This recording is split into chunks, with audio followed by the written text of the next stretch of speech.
नमस्कार, मी ॲडव्होकेट गायत्री जामनसकर. आपण गेल्या काही भागात मृत्यूपत्राविषयी चर्चा करत आहोत.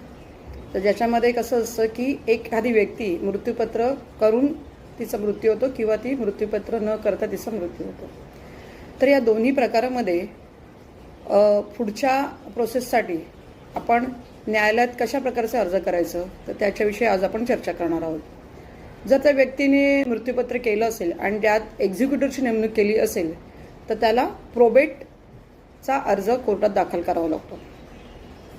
जर ज्या व्यक्तीने मृत्यूपत्र केलेलं असेल आणि त्याच्यात एक्झिक्युटरची नेमणूक केलेली नसेल, जो एक्झिक्युटर ज्याच्याविषयी आपण गेल्या भागात बोललेलो आहोत, जर त्याची नेमणूक केलेली नसेल तर तो लेटर ऑफ ॲडमिनिस्ट्रेशन जे सेक्शन 278 इंडियन सक्सेशन ॲक्ट भारतीय वारसा कायद्यामध्ये येतं, तर त्या प्रकारे तो कोर्टात अर्ज करू शकतो.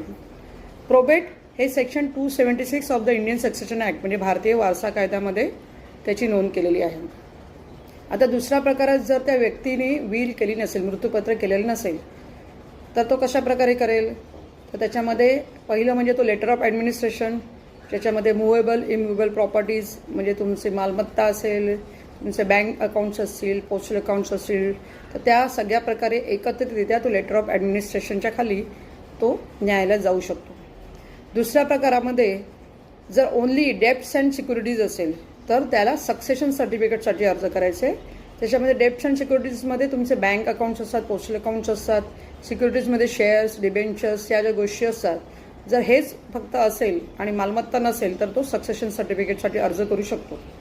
आणि त्यानंतर अजून एक भाग आहे की ज्याच्यामध्ये तुम्हाला जनरली ओन्ली लिगल हेअर्स म्हणजे फक्त तुम्हाला वारस जर कुठल्या प्रक्रियेसाठी लागणार असतील तर तुम्ही कोर्टामध्ये हिअरशिपसाठी पण लिगल हिअरशिपचा पण अर्ज करू शकता.